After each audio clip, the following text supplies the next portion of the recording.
Talk Jackets and More with Mary Sue Fenner. I'm Devin McElrath. I'm the Education and Collections Manager here at the Wisconsin Museum of Quilts and Fiber Arts. Today I'm just going to be asking Mary Sue any of the questions that you have. So if you would like to send in questions to Mary Sue, please drop them in our chat.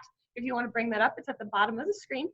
Click on that chat button, it'll pop up to the right. And then if you want to send it to panelists, you can do that just by typing in. Otherwise, if you want to send the question so everybody can see it, you can change it to all panelists and attendees. Otherwise, we'll try to get to everything you have. If you don't have questions, I have some questions. But this is Mary Sue Fenner. She is holds our wildly popular jacket class, which fills up an instance here at the museum, so much so that we often have to add in a second one during the year. Other than that, I will let her take it away. But yes, please ask us any questions. And Mary Sue Fenner. Good, thank you. Thanks for having me, and I really appreciate everyone watching. My husband Dick's going to be using the iPhone, so I'm going to go around the room. We're going to take a tour of the sewing weaving area, and I'll be pulling some things out and placing them here so Dick can do a close-up for you. And I'm going to do the tour. I've got little vignettes set up along the way, and then we're going to look at some projects from my journey for how I got to where I am today.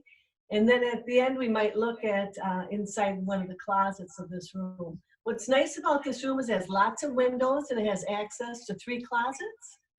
And I have many more closets around that have stuff in too. But this space right here is real nice because it sort of transforms from a weaving studio to a sewing studio whenever I need to switch up. So I've got 6 big windows around the corner here. And in the middle here is my work table. And I'm just going to start right here. I've been lucky enough to take classes at the Quilt Museum in Cedarburg.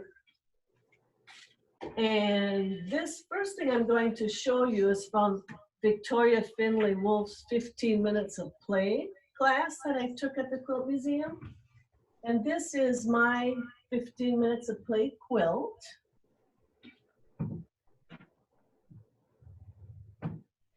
And my friend Kay Schrader from the Quilt Museum is always encouraging people to label their quilts.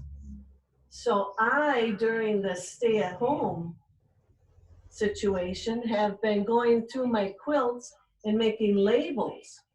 What I do is I take my striped fabric and I press it onto freezer paper to stiffen it up. Then I can write on it, and I put pertinent information that I want other people to look at, you know, like when I'm gone. So this has got my name, Mary Sue Fenner, 2014, VFW, 15 Minutes of Play, Wisconsin Museum of Quilts and Fiber Arts. So I put down the designer, which is Victoria Finley Wolf. This class was from her book, 15 Minutes of Play, and I took the class at the Quilt Museum. So that's been a really good project for me. It's fun to look at your projects and think about taking those classes. If I'm not teaching classes at the Quilt Museum, I love to take classes. And that's one that I took. So in this room, I have a big cupboard here that I keep some vintage notions. And Dick and I have friends that own an antique shop in Pulaski called Bunnykin Pond. And this is one of my needle cases. Isn't this a beauty? I think you can see it.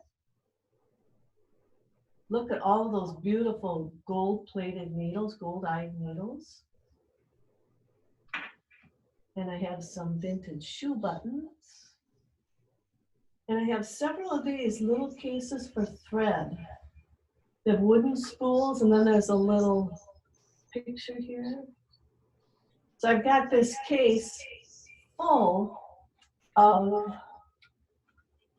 notions, vintage notions. This is a cool thing too.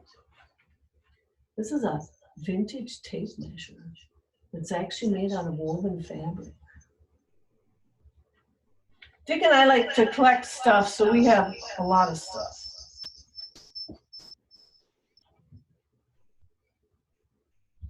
Then in this area over here is my weaving area, and I think you can see that. I have my weaving loom here. These are two of my hand-woven garments. This is a little tunic dress. I threaded my loom up with one warp, and then I wove 9 yards of fabric, some dark and some light, and I've made this layered tunic. This is a dress and a shawl. I wove this with every inch. I used stretchy thread, and when I took it off the loom, it puckered up like this, and when I washed it, it made it really seersucker. So it's a little tunic with a shawl over the top. When I'm ready to weave, I just pull the loom out, set it up right here. I'm good to go. I've got a lot of baskets here, and I keep a lot of my weaving stuff in baskets. This is all alpaca yarn. I've got my loom almost threaded, ready to go with another alpaca project. I've got another chain warp here. And then this is my sewing cabinet. This is a koala cabinet that opens to 70 by 50 inches. And right now my sewing machine is on top, but it does fit down inside. So when I am weaving, I still have room to sew. And when I'm quilting, I'll fold up my loom, and this whole space will be 50 by 70 workable space. When I make quilts, I do my own quilting on my 780 Bernina. And then here, when I was going to UW Stout, I was an art major, and I was lucky enough to be in an art exchange through Stout. It says art exchange gives UW Stout world prominence.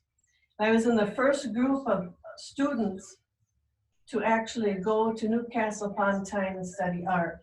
And I noticed all of the work boots that young people were wearing, males and females, and they were called Doc Martens.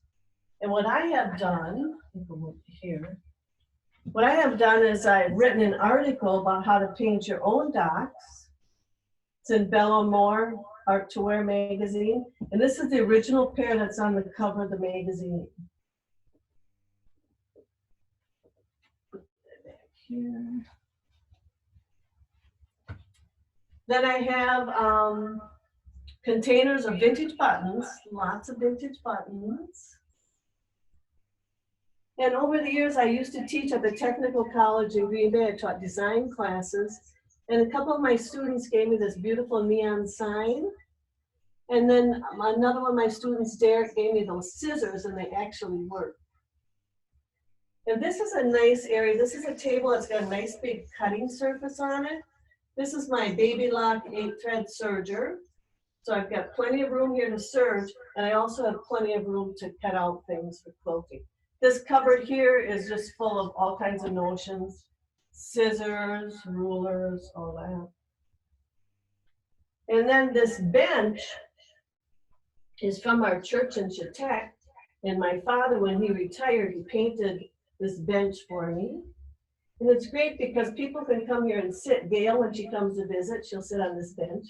And I can also put, stack things up there. And these are some of the garments I'm going to be showing you in a minute.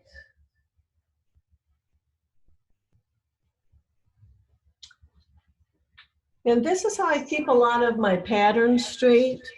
In these baskets, I have designer patterns. These two are for Izzy Miyake. I've got Koos, Sandra Bedzina, the Tilton Sisters, and then I have a basket full of thread, a basket full of buttons, and on most all of my top baskets, I have weaving supplies and weaving yarn in them. And I think that's about all for that. So that's my studio. Now what I'm going to do is I'm going to pull some things out so Dick can videotape what I bring out here. And I'm going to talk to you about my journey and how I got here. Hey Mary, so we have our first question, and somebody wanted to know if you wove the rug on the ground or if they could see a better picture of it. I did not weave the rug. We bought it. Vic will show you a picture of it. Thank you. Yeah, I really like it.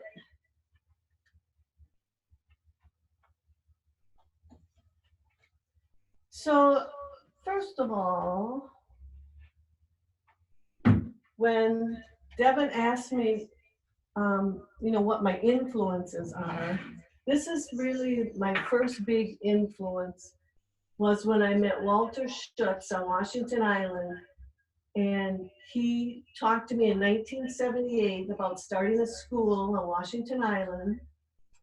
And I've been going there for over 40 years. I was the first teacher in 1979 when the school opened.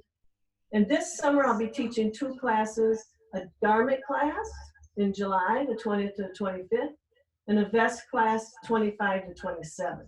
And I do have a couple garments as we get going that I'll show you. But first of all, I just want to talk a little bit about Sievers and my journey there. Sievers had their 25th anniversary and asked Mary Jo Scandon to make this book for me, and she's a wonderful batik artist.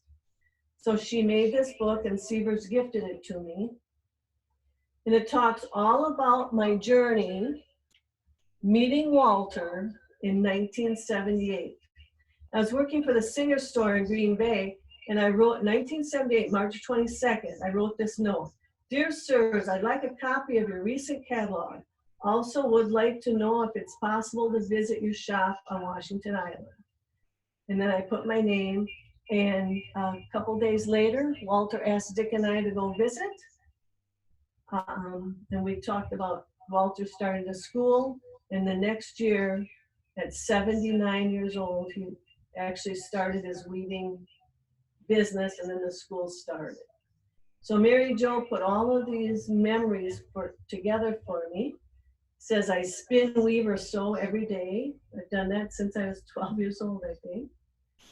Some vintage sewing notions. There's a little picture of me in a fashion show. And this is what she says, Mary Sue tells her students, you can do it, it's easy. And she has a picture of the magazine article with my Doc Martens. And then I also won an award for the Technical College in Green Bay. My student Derek nominated me for Everyday Heroes, and he's the one that gave me those large scissors. And then this is a 25-year thank you note from Sievers. So I really treasure this. And this is really what started my whole situation with making jackets and teaching weaving and all that. So I really started out teaching people to weave and to cut their fabrics up and make garments. I found this article, and this is a picture of Walter Schutz, the original owner of Sievers, and then this is Ann Young, who owns the school now. And what I love about this picture is she is wearing a scarf that I wove.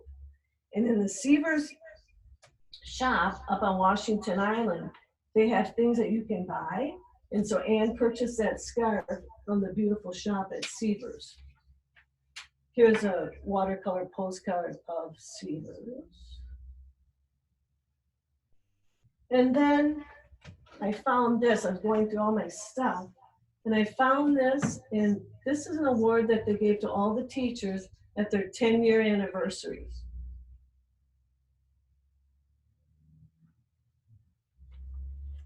And I have other things too, this cute little zippered pouch that I bought.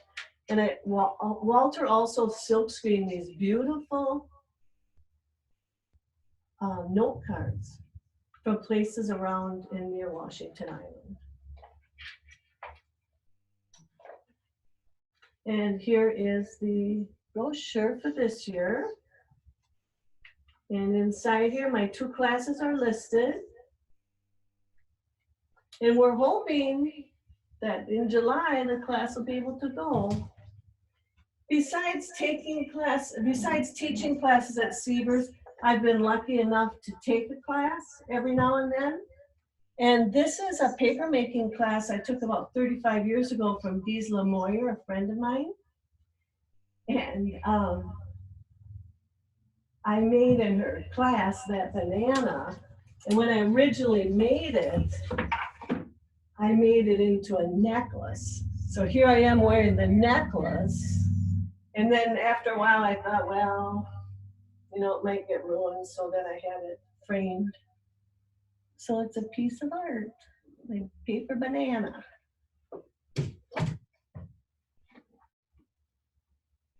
Hey, Mary Sue, we have a question about your studio. How was your studio a part of the house originally, or did you design it? Did you add it to your house? How did you get this wonderful studio? Well, Dick, the guy with the iPhone, he's an architect. He just retired last week. This is his first big job in retirement. In 1979, he designed the house and we built it. And then in 94, we remodeled it and we added this space on with the master bedroom. With the master bedroom, and we like doubled the size of the house at that time. So yeah, it works out great. You know, I've got this whole space to myself and it works out perfect. All because of Dick.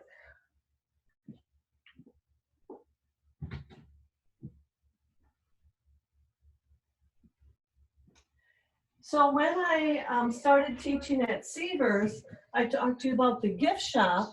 And a couple of weeks ago, the Quilt Museum, Wisconsin Museum of Quilts and Fiber Arts, did a show on Doreen Speckman. And I thought, you know, I've got a lot of cool Doreen stuff. I'm going to get it out. So Doreen is the person who wrote this book about Peaky and Spite. Really a fantastic quilter, way ahead of her time.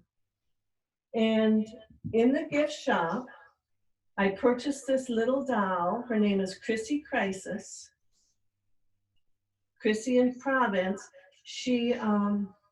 This is Chrissy Crisis doll series. She's an advocate, confidant, and a one doll support team for any person. Her heart says SISU, which loosely translated from Finnish means courage. And it also says this doll is dressed up in Doreen's Province fabric line, which she discovered while taking classes at Sievers. So what a perfect doll for the situation that we're in today. And again, Doreen Speckman, these are her fabrics, and you can buy them at Sievers. Sievers has a lot of her fabrics, yeah. And Francie Ginocchio, another quilting teacher, designed this doll and made it, and then I purchased it in the gift shop. I also have one of Doreen's pin cushions, which I use all the time. And I still have some little squares of her fabric. So when I was in the gift shop, this is in the 1990s, Sievers had all of Doreen's fabrics lined up, and they were cut into what are called fat quarters. And I know as quilters, everyone today knows what a fat quarter is. But back then,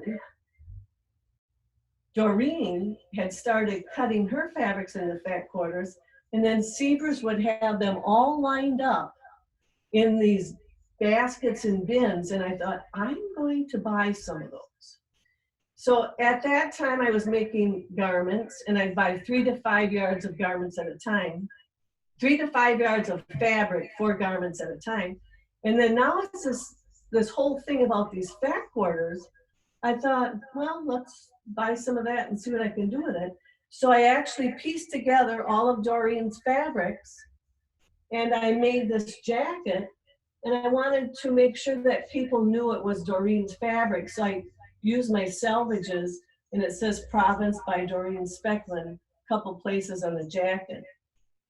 And this is a jacket I made in the early 90s, and I washed it, I worn it. Still pretty cute today. So because of Sievers, I was able to meet a lot of really great teachers. Sometimes our classes would overlap. I've met a lot of wonderful students, and I'm really appreciative that I was able to hook up with Walter way back in 1978, because that has really made a big difference in my life.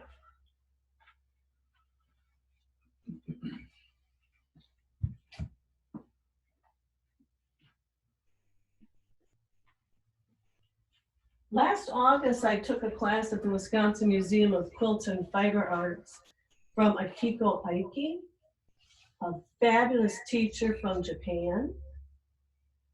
And in that class, I made this little pouch, and then in another class, I made this pin cushion. And along the way, in the gift shop at the Quilt Museum, I bought some extra supplies, like extra vintage Japanese fabrics and some threads that were hand dyed. And now I'm going to show you how I put them into my new garments. One thing I like to do, and I think a lot of people feel this way with being quarantined at home, is I like to make simple garments. So this is from a vintage pattern. And here is the vintage pattern from Carol Horn. I made this simple top. And you can see that these beautiful Japanese fabrics, these are some that I bought from Akiko at the Quilt Museum. And I made a collage of those, sort of like I collaged Doreen's jacket 20 or 30 years ago. And I put it together in a very simple top. And I think that's what we want to make now. We want to make simple garments in simple shapes. I also have a jumper that I made with some of those fabrics.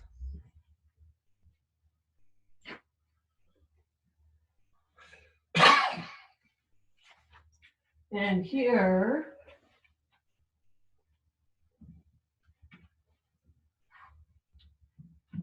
I tried to get ready so I kind of had all my props together.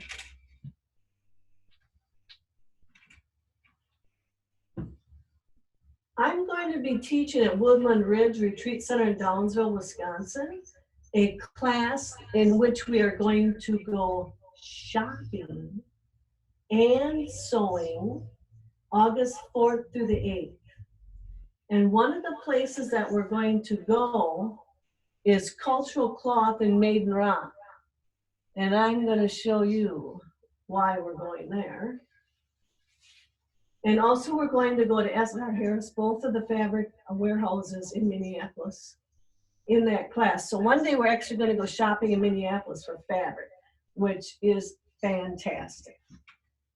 So this jumper has these beautiful hand-dyed fabrics from India. It's 100% cotton. Here is some more fabric from Cultural Cloth. And then down at the bottom here, I've used my Akiko fabrics. And I did a little patchwork of those. And I've taken Chico technique that Akiko Aiki showed me in her classes. And I've combined those things into this really cute jumper. So I take my ideas from the classes at Sievers or the Quilt Museum, wherever I am, and then when I get home, I try to incorporate those into my garments. So if you come to Woodland Ridge, you could buy fabric like this. It is a wonderful retreat center. It's in Downsville, which is near Menominee, Wisconsin, where Stout is.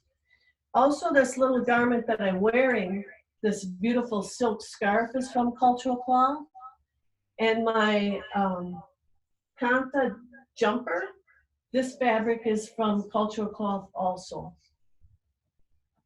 So if you take that class, you can go shopping with me in Minneapolis for fabric. Just gonna lay these things here. And I'll tell you, I'm really good at spending your money. I take my students at Seavers to the gift shop and I help them spend their money.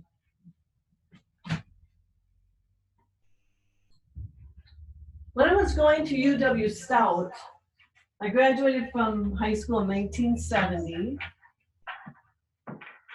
And then I went to England as an art student. And then when I came back from England, I had almost all of my art degree finished. So I started taking textile classes. And one summer, I took a weaving class and I wove the fabric for this jacket. And this was in 1972. And I took it home and I showed it to my dad and I said, I had just the fabric. I said, I'm going to make a rug with that.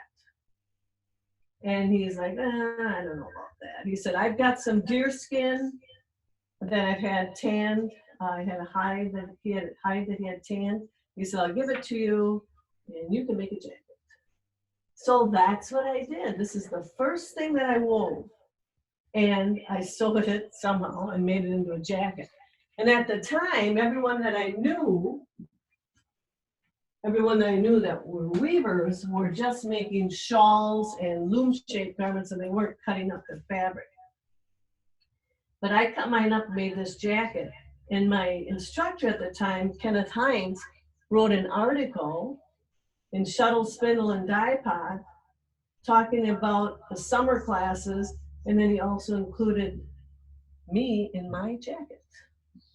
And that was way back in 1973 that article was published. So this is the first fabric I ever wove. It's just a plain tabby. It has a cotton warp and a wool weft. And when I saw the fabric, I had been sewing since I was 12, so it was like 10 years I've been sewing. I thought, I can cut it up. It must just be fabric. And I was so worried that everything was going to ravel that I made these like really big 1-inch seams, and then I didn't have a serger. So I just stitched double stitches here to keep it so it wouldn't fray, and still good today.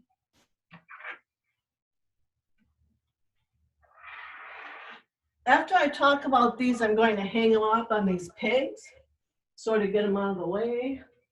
And what I like to do when I'm making things, I do like to hang up jackets so I can see them around the room. So I made that jacket, and then when I met Walter and he started the school, we didn't have a lot of students, and there really wasn't that much to do on Washington Island.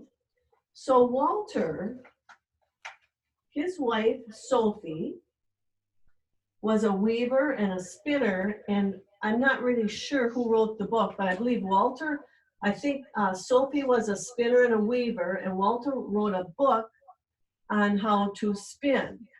So Walter, bless his heart, taught me how to spin on a drop spindle. And a drop spindle is just a stick with a ball on the bottom, and I would hand twist and hand spin when I was with Walter, and I would listen in the evening to his stories. And he was a fantastic storyteller.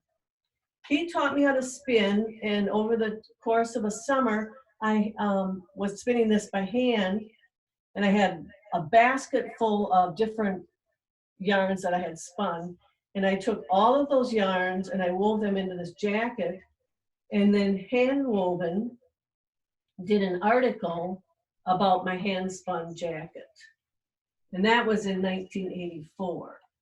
So this jacket is all made with my hand spun yarns that I spun on a drop spindle.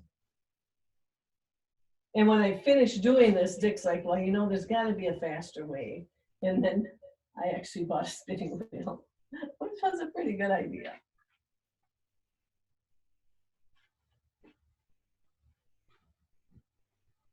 I hang that one up.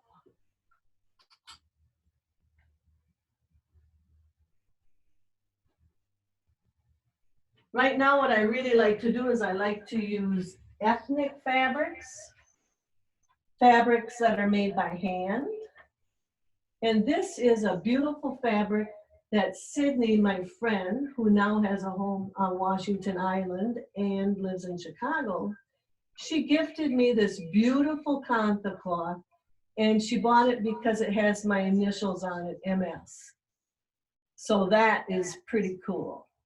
And I made this jacket. It's a kimono style, beautifully hand-stitched kantha fabric, and it's reversible. To make it reversible, I roll my edges so that the inside is as pretty as the outside.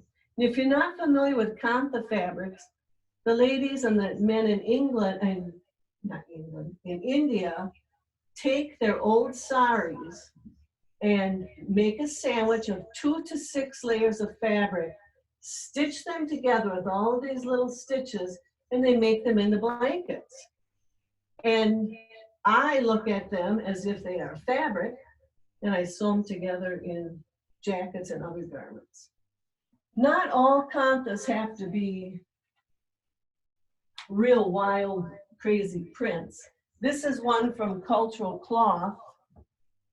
This is a vest that I made, and it's very subtle. See, these prints aren't as wild and bold. They're sort of more drab, which I love. And this is what I'll call a high-end kantha. It is 4 layers thick, and the stitches are very, very tiny. And this has it's much stiffer feeling, so it's more of a structured garment. So some kanthas are real bright, and you can, when you look at them, you can buy some that are not as bright. And this one's from Cultural Cloth, and this is from my friend Sydney.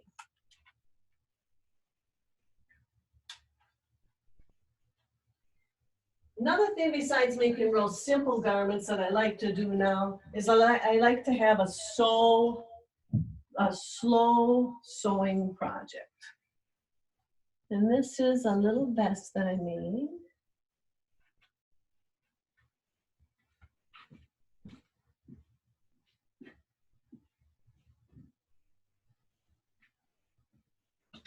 And this is made with 100% cotton fabrics from Alabama Channon. And Alabama Channon is a company, Natalie Channon started in Florence, Alabama. And she and her people are only using 100% organic cotton made in the United States. And she is really trying to get us to do the DIY and sew your clothes by hand. And she has 5 books out. This is just one of them. And I'm going to show you how this works and what I bought to start this vest. So they have a fantastic website. And what I do is I buy these silk screen panels. So this has been silk screened, and I layer it with a blank or a solid colored cotton knit.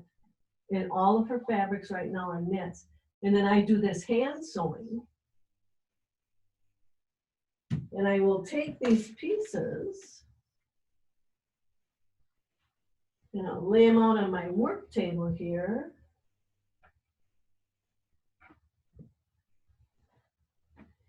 And the more colors that I combine, the more interesting I think that the fabric is going to be. So I went like that, and then I stitched them all together. This vest is made from 7 pieces of this Alabama Channon fabric, and then the collar is a separate piece, and I made the circles myself and did the hand sewing. This is all 2 layers. All 2 layers. And so someday in the near future, I will be making this into another vest. I do have an idea of what I want to do, so we'll see if it actually happens. But in the evening, when I don't want to sew on my sewing machine and I don't want to weave on my loom, and I just want to kind of chill out, I get out one of these panels and I'll start stitching on it. And here you can see this reverse applique. I cut away top so you can see the background. Look at this beauty here. This one I just finished the other day. That's a good one. So I buy a whole bunch of these. And then I do my slow sewing. And the Alabama thing is like Chico Chico, nice big long stitches. It's like Kanta, Sashiko, they're all the same, just running stitches, and they're just different patterns. So pretty soon, these will be a different vest. Mary Sue, where did you get the pattern for the vests? Is that from the same company? It's or? Light and Shadow. It's a Louise cutting pattern, and it's called Light and Shadow. I use mostly commercial patterns, Vogue and Butterick, but I do use independents, and I love that pattern. I use that pattern a lot for all kinds of fabric. That's a very good question. We've got another quick pattern question. What was the pattern that you used for the first shirt that you showed us that you've been working on that was simple? Oh, Carol Horn one. yes. This is, you notice that I have a lot of patterns. I don't throw my patterns away. And this is a vintage Carol Horn 1907. I was looking for a long time for a modern, new version of a very simple top, and I couldn't find one, so I just kept digging in my older patterns, and I came up with this, and it's perfect. It's great for knits. In fact, I almost thought about making my new Alabama Chattel fabric into that, but I think the new vest I chose is going to be a better choice. We'll see. I got time to change my mind. Now I'm going to show you. I got one more. What's the jumper pattern? What? What's the jumper pattern number? Hang on. Now in my classes, I have all of my patterns. I have a lot of patterns with me, and all of my garments have a number on them. So I'll look just a minute.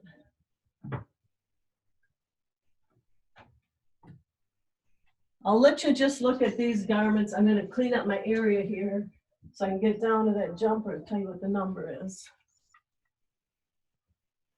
My friend Mary Brownell from Ontonagon, she's listening today.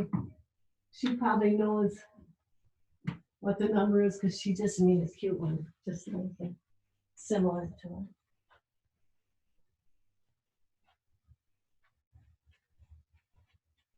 Here we go. So what I do is I put the number in the garment, Vogue 9108. Vogue 9108. And if you like the little jumper I have on today, its number is Butterick 6138, and this is a Catherine Tilton pattern. And when you take my classes, you can try on the garments, photograph them, and all the garments have the pattern number with them. Unless they fall, which happens. So Dick and I, over the last 35 years, have been volunteering at Art Street in Green Bay. And as a volunteer, you get a free t-shirt. So over the years, I used some of his t-shirts and some of my t-shirts, and it made this jacket, which is an altered couture, and I wrote an article of how to do it. And what I did is I took my t-shirts and I cut them into rectangles, and then I sewed them down onto this fleece. Now this is the first one I did, and you can see it's kind of a cheap fleece. It gets all pilly. The ones I'm doing now are better quality fleece, I'll say better quality fleece. But I sewed all of these pieces down to the knit fleece, and then I washed it and assembled this jacket. So that's the first one that I made. And the cool thing about this is my friend Derek that gave me the scissors, he designed one of these, and then he and some of the other artists actually sign their t-shirts. So I have their signatures on there, which is pretty cool. So that's the first one that I made. And then, you know, every year you get more. This is my newer one, which has some polka dot fabric in. These are all t-shirt knits again. Here's the back of it. Much bolder than my first one and bigger pieces. But because we're volunteers, we have a lot of the word volunteer. These are really fun and easy to make. When you take a class of mine, you can make whatever you want to make. And I like doing that because then everyone can learn from other people in the class these new techniques. Okay, I'm going to move these over to the bench. And you can see now my wall over there where my pegs are, where my windows are, starts getting filled up. And I like to have stuff around. I like to have things to look at.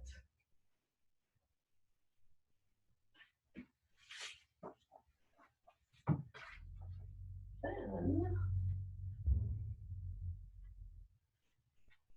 I'm going to show you now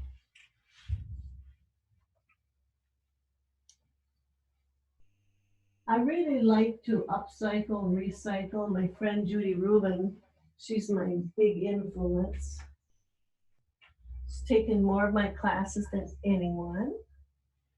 This is, she really is the master at collecting old fabrics and recycling them and upcycling them in fantastic garments.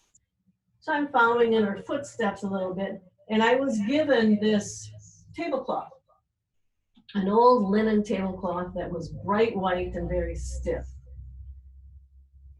And I was doing some dyeing, and I started doing rust dyeing.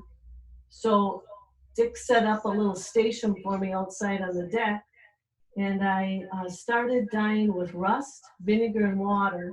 And I dyed this fabric, which was a tablecloth. Then I cut it apart and made it into this beautiful jacket. The cool thing about this jacket is now that it has been washed so many times, it doesn't really get wrinkled. I can just pack it up and away I go. If you're interested in this pattern number, this is Vogue 8709. This is a fantastic pattern. And if the patterns are out of print when you're looking for them, you can look for them on Etsy. I find quite a few now on Etsy and eBay. And, you know, a pattern doesn't really go out of style, I don't think. Like that simple top, that pattern's from 1992.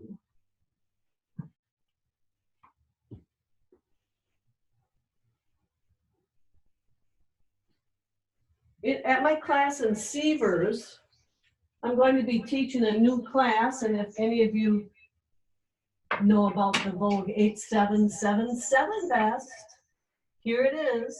This, I'm going to teach a class just on this vest at Sievers in July. And this is a three-piece vest, Vogue 8777.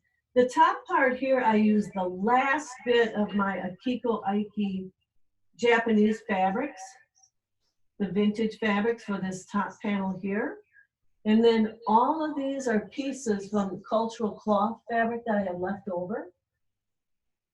And what you do is you piece, sort of like that t-shirt jacket. This is a knit. So I pieced all of these on top of this fabric, then I assembled it into this vest. So talk about wildly popular. This is wildly popular, this vest. And real cute. Looks good on everyone. And you can make it out of all kinds of fabrics. But talk about simple. This dress is a jumper that was long when I made it, like this long. And all I did was tuck it up underneath here.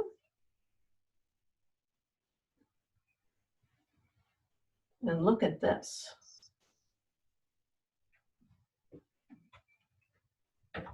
Isn't this cute?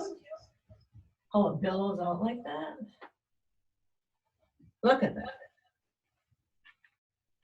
Here's another one. This is a little bit bolder fabric.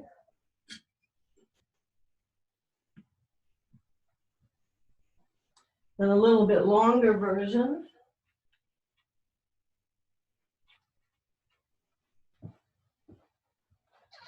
But simple and really cute. It's just two pieces, a front and a back with a pocket.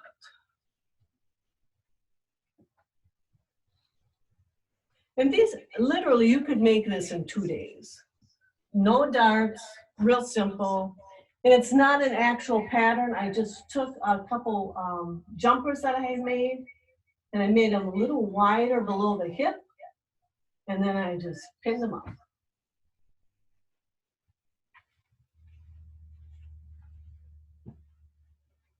I think the timing's working out pretty well. We're doing good here. This is what I'm working on now too. I love to use ethnic fabrics. This is a fabric that I bought at S.R. Harris in Minneapolis. It's a batik that has been silk screened over the top. So this is a vest, Vogue 8777. Over the top of a Marcy Tilton top. And this is actually 3 different prints, 3 different coordinating prints. If you're not aware of the Tilton sisters, Marcy and Catherine, they design patterns for Vogue and Butterick. And they also, Marcy has a website where you can buy fabric, which I do. And they are, I use their patterns over and over and over.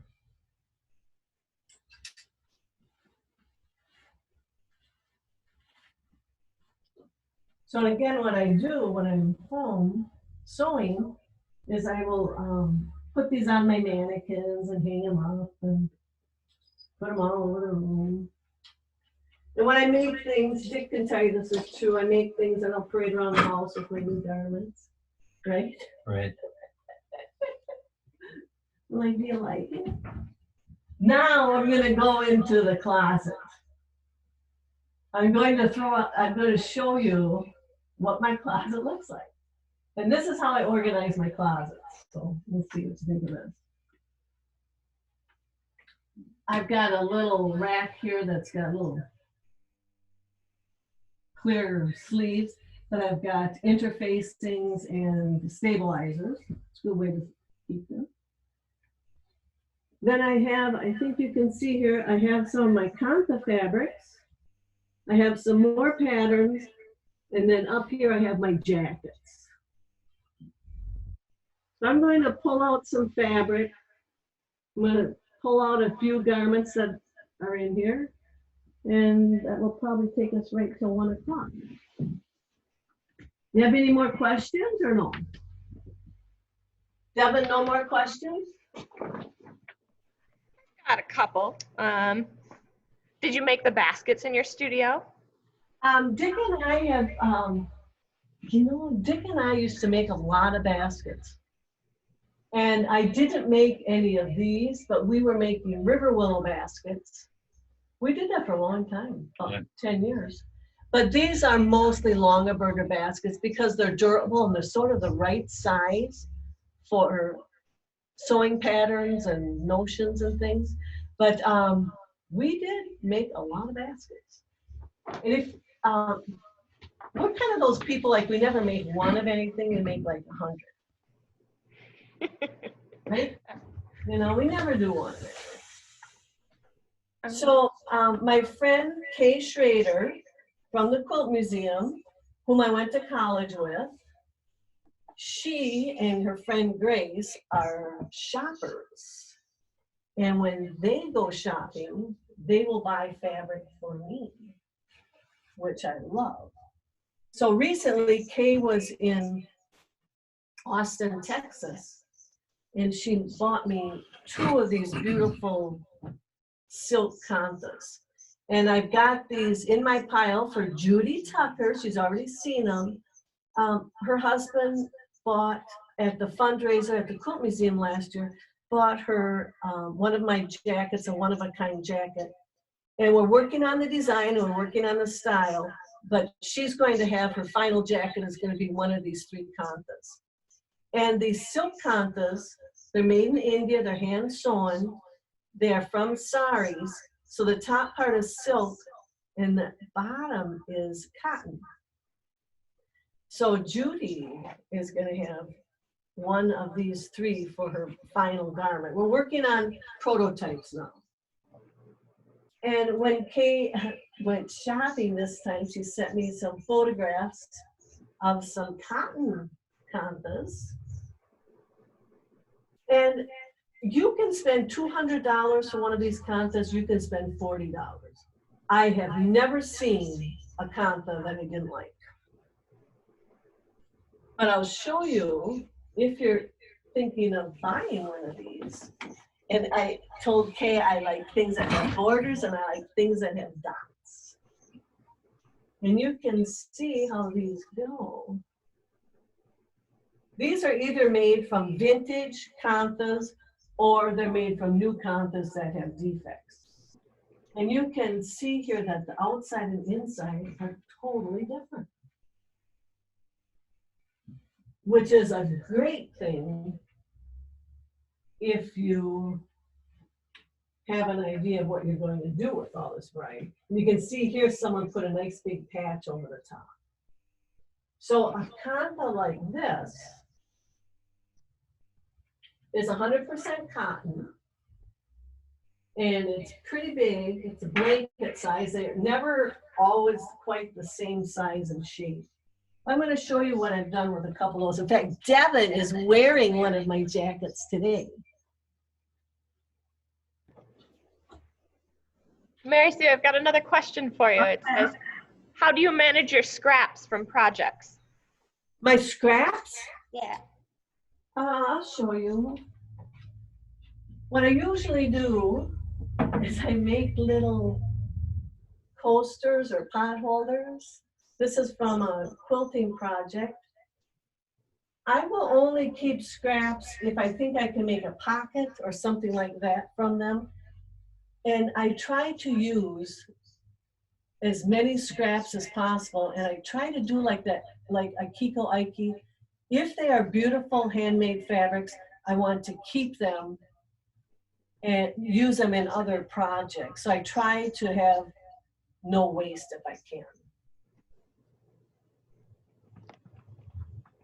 I also like to combine, maybe like make an ensemble. So this is an organic green knit top, and then I made this vest. And you can see how colorful that kantha is. I've got a couple more of those to show you. And Devin's wearing a really cute one today too. I'll come back soon when we hit the 5 minutes till end mark. But I got another question for you. Do you ever make anything for your husband to wear? I don't know, did I? Made a couple of vests, jackets for outside. Yeah, I used to make those down kits. What were those called? One was a holly bar. Remember, I can't remember what, oh, crossline kits. I made them some of those.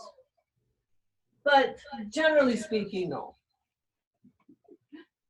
This is another beautiful kantha. And the fun thing is, when you get all of these patterns going, the fun thing is to make it into a jacket.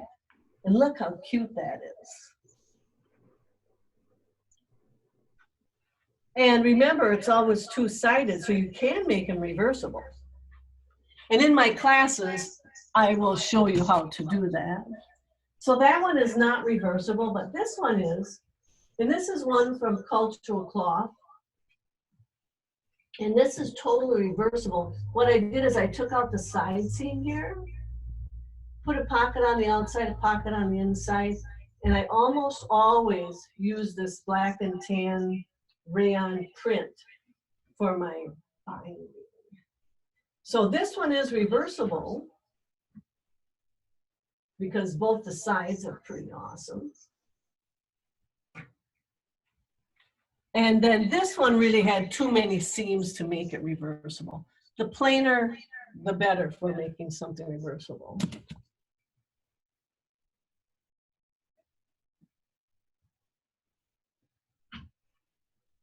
These are both high-end ones, so we'll call those like in the $200 category, but just the fabric alone. This is a silk one, and these are from a company called Dignify, and they are online.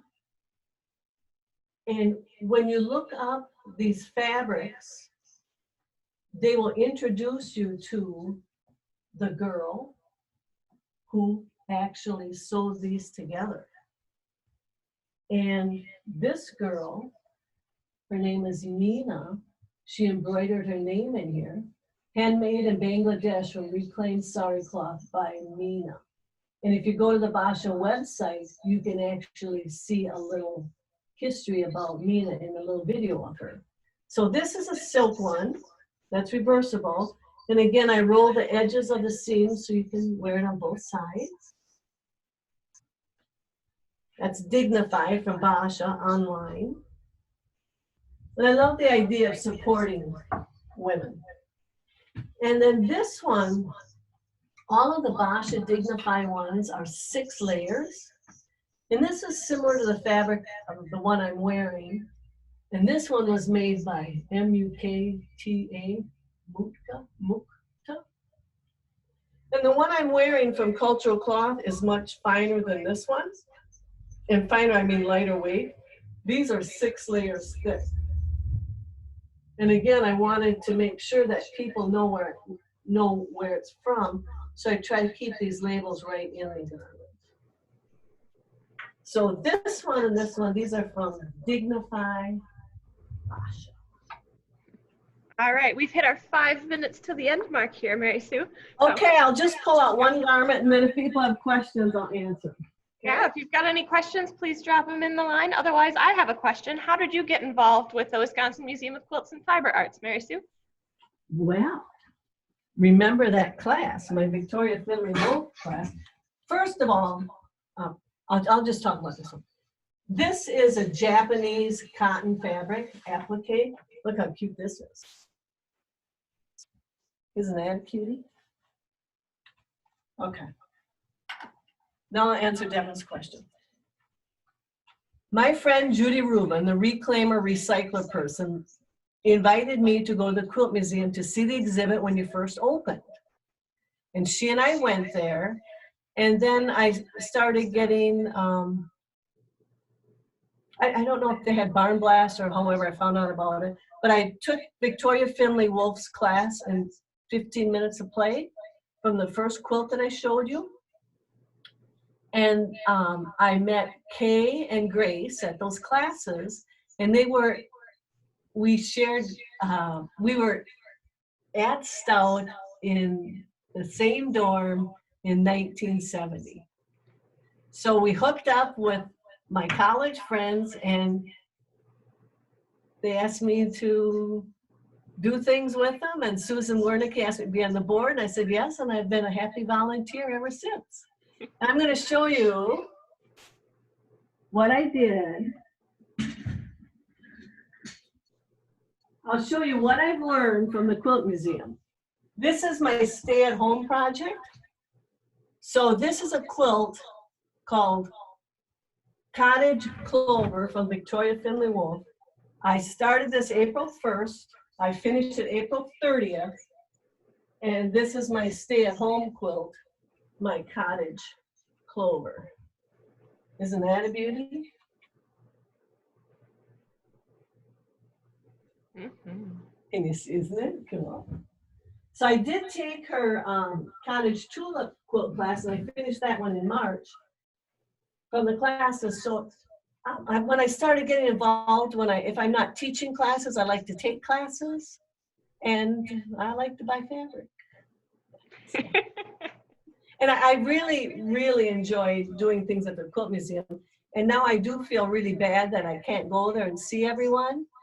But when I do my donations, which I think all of you should consider, is I think about how much money it would cost me to go there and take a class, to drive down and visit my friends, to have lunch with my friends.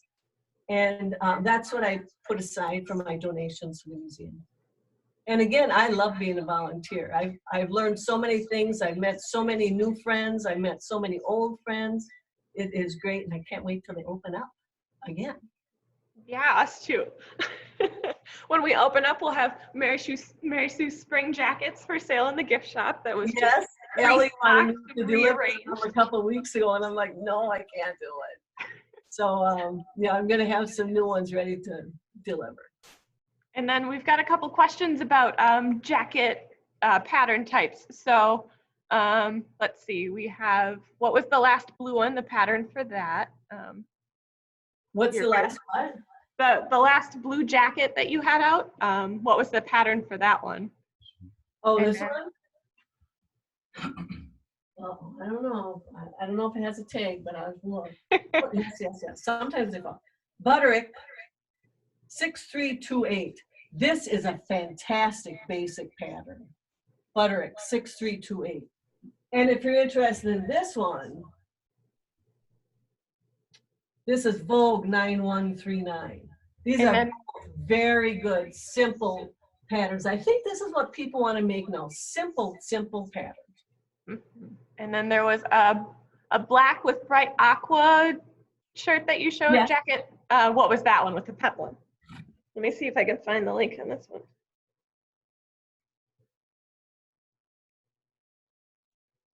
This one is a Marcy Tilton pattern. I don't have a tag on it. This is a Marcy Tilton pattern.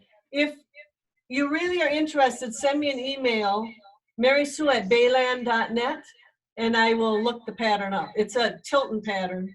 But if you're really interested, this is a fantastic pattern. If you're interested, just send me an email at marysue@bayland.net and I'll tell you. And let's see, what am I wearing? I has one in because it was for sale. This one's pocket says cutting line designs of the moment. I don't know if that, There you go. See? she's got a little tag in the pocket. And that's a reversible one, right, Devin? Yeah, so the inside is. That looks so cute on you. And again, it's a real simple shape. You really want to make the fabric shine. That is a great jacket. Looks cute on you, Devin. All right, we're gonna introduce Emily back in because she wants to tell you about her program for next week. So thank you so much for giving us a tour of your huge studio and all of your amazing jackets and everything. It was wonderful. Well, Thank you thanks so for much. inviting me. We were kind of stressed out, but I think we're glad it's over now. It's done. And yep, you can contact Mary Sue if you have questions or comments. You can contact us. We've got a wait list for her class and plans for next year's already. Hopefully. Wildly popular. Wildly popular, so wildly popular that she's on the docket every year, sometimes multiple times. Dick's panning the room so you can see everything hanging up. Yay. So next week we'll be doing a panel discussion with 3 distinguished Milwaukee-based artists, Heidi Parks, Linda Marcus, and Nirmal Raja, and they'll be talking about their inspirational practices, what drew them to fiber, and what they're working on now. And again, that will be a noon lunchtime chat next Friday, so we hope you can join us. It'll be on our Facebook page and also in the Barn Blast. I'll be there. Awesome.